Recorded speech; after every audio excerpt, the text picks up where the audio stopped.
When should I combine my soybeans? When they're ready to go. That's pretty easy, when they reach maturity, Brian. Well, it would be nice if it was just that simple.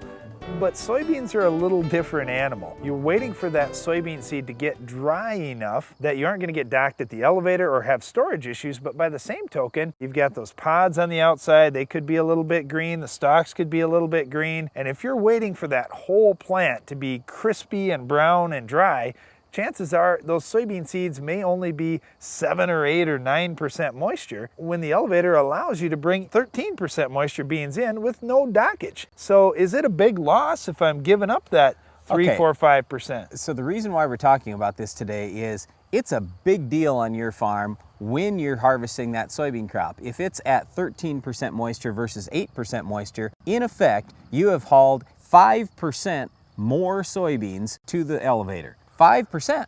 Okay, so if you had, let's say, $200,000 worth of soybeans, then you're bringing in an extra $10,000 worth of beans. That is a big, big deal. And what happens very easily with soybeans is they can drop from 13% down to 8%, maybe just in a day or 2 or 3 days. So you need to be out there at the right time. That's what we're getting at here. Well, with soybeans, it's not as simple as, I'm going to start the combine up and I'm just going to keep rolling.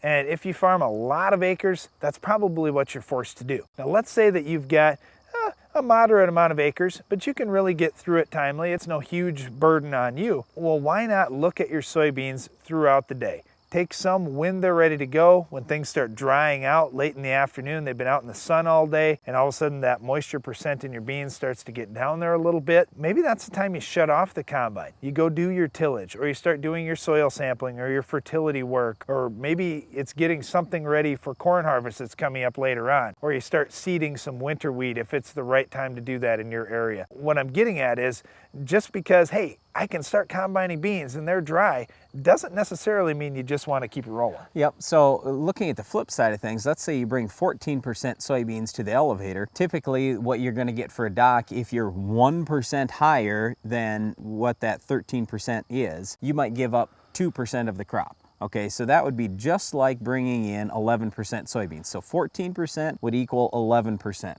Roughly. The other thing to talk about is, well, they can drop real quickly. They can also pick up moisture real quickly. So if you get a real heavy dew in the morning, like today, I know it might be a little tough going, but once you actually can shell those pods, then you might want to get started real quickly. The other thing, I'm always praying for just a little bit of light rain during soybean harvest, at least at a couple of times. So the beans will start to drop, and then they get down to 9, 10%, or maybe even 8%, and you say, oh, this is terrible. Well, all of a sudden you get a little light rain, they're back up to 14 or 15%, and now you're waiting on the other end of things. Well, for the most part with beans, you can be a little bit flexible like that. The thing you have to watch out for is shattering. If you end up with some issues in your soybeans, like say anthracnose, for example, with anthracnose, a lot of times you'll see kind of spirally twisted soybean pods. They'll split open and the two halves of that pod will start twisting up. If you're starting to see some anthracnose in your field, or maybe you just have some shattering issues with that particular variety, you do want to be cautious. Once you're dropping beans on the ground, I don't care if I've got to give up 3 or 4 or even 5% at the elevator. I need to get out there and save my beans before they're all laying on the ground and I can't get anything for them. Yeah, so basically you can't have wet, dry, wet, dry, wet, dry. That's generally not real good for the beans. You want to get them off in a pretty timely fashion. And I can just tell you, like with corn harvest on our farm, we never get all that worried about, okay, well, we're going to get it done today or tomorrow or a week from now. It's not that big a deal. But with soybeans, you've got a lot more risk. If you get snow on them, if you get too much of that wet, dry going on,